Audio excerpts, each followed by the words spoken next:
روافض نے یعنی شیعوں نے صدیوں پہلے یہ شوشہ چھوڑا تھا اہل سنت کے خلاف، یہ جو اہل بیت اطہار رضی اللہ تعالیٰ عنہم سے پیار کرے لوگ اس کو رافضی کہنا شروع کر دیتے ہیں، تو گویا کہ پھر رفض محبت اہل بیت کا نام ہے، رفض محبت علی رضی اللہ تعالیٰ عنہ کا نام ہے۔ یہ ان لوگوں نے صدیوں پہلے ایک نعرہ گھڑا جو ان کی کتابوں میں درجنوں کتابوں میں موجود ہے۔ چلتے چلتے یہ نعرہ پھر آج اہل سنت میں سرایت کر چکا ہے۔ آج ہم جس بندے کو روکتے ہیں اس بنیاد پر کہ وہ صحابہ پہ طعن و تشنیع کرتا ہے، وہ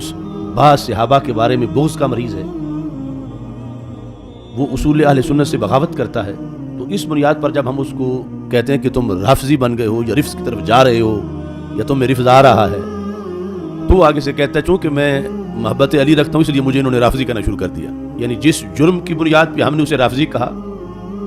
کہ بن گئے ہو یا بن رہے ہو، تو اس نے اس جرم پہ پردہ ڈالنے کے لیے،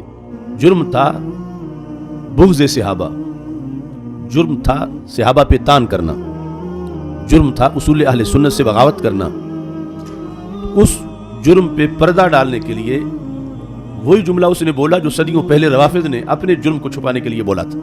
آج ہم نے جب یہ نعرہ بلند کیا کہ یہ لوگ رفض کی بولی بول رہے ہیں، تو یہ مانتے نہیں کہ ہم رفض کی بولی بول رہے ہیں۔ بار بار اپنی تقریروں کے اندر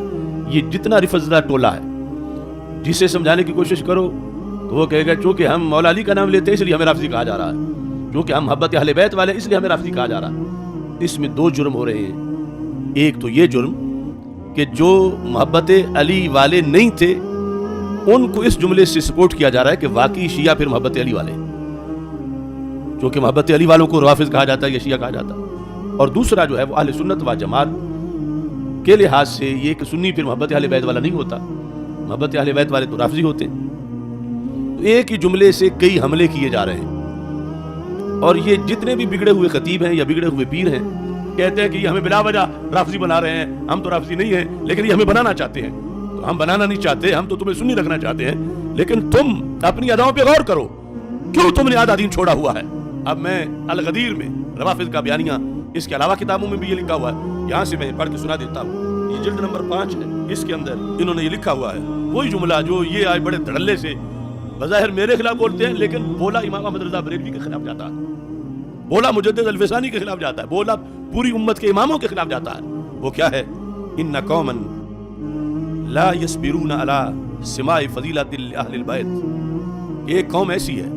یعنی یہ شیعہ اپنی کتاب میں ہمارے بارے میں لکھ رہا، سنیوں کے بارے میں، ان قوما لا يصبرون على سماع فضیلت اہل البیت، ایک قوم ایسی ہے کہ ان سے فضیلت اہل بیت سننے پر صبر نہیں ہوتا، یعنی وہ فضیلت اہل بیت سن نہیں سکتے۔ ظاہر ہے کہ جب اہل بیت کوئی اللہ کہہ رہے ہوں گے تو کیسے سنی سنے گا، لیکن وہ اپنے طور پہ تانا دے رہے ہیں ہمیں اپنی کتاب میں، ان قوما لا يصبرون على سماع فضیلت اہل البیت، جس طرح اب یہ ان کے دم چھلے اور بی ٹیم ان کی ہمارے بارے میں کہتے ہیں کہ ان سے اہل بیت کی تعریف سنی نہیں جاتی، پھر اس لیے یہ کہتے ہیں۔ اب انہوں نے کہا فَإِذَا أَرَادَ أَحَدٌ يَذْكُرُهَا يَقُولُونَ هَذَا رَافِضِيٌّ، یہ سنی جو ہیں جب یہ دیکھتے ہیں کہ کوئی بندہ اہل بیت کا ذکر کرنے لگا ہے تو یہ اس بیس پہ اس کو رافضی کہہ دیتے ہیں، اہل بیت کے ذکر کی وجہ سے۔ یہ ایک شیعہ لکھ رہا ہے کہ ہم ویسے رافضی نہیں ہیں، چونکہ ہم اہل بیت کا ذکر کرتے ہیں تو ہمیں رافضی کہا جاتا ہے۔ تو ہو بہو 100% یہی جملہ آج ان سب کی زبانوں پر ہے۔ اب میں نے دکھا دیا ان کی کتاب سے، یہ جتنے تفضیلی خطیب ہیں سنیوں میں اس وقت، ان کی ہر ایک کی تقریر میں یہ بات ہے، اور یہ بات رفض کا قلعہ ہے، رفض کے ڈیفینڈ کرنے کے لیے یہ رافضیوں نے گھڑی تھی۔ جب انہوں نے دین لوٹا تھا تو اس دین لوٹنے کو چھپانے کے لیے انہوں نے کہا ہم تو محبت اہل بیت والے ہیں، ہمارے اوپر محض الزام لگایا جا رہا ہے، اور محبت اہل بیت ہم ان میں تو سنیوں میں تو اتنی برداشت ہی نہیں کہ اہل بیت کا نام سن سکے، تو یہ تو بڑے تنگ نظر ہیں، ان سے تو سنے نہیں جاتا، اور جب کوئی اہل بیت سے پیار کرتا ہے یہ اس کو رافضی کہہ دیتے ہیں۔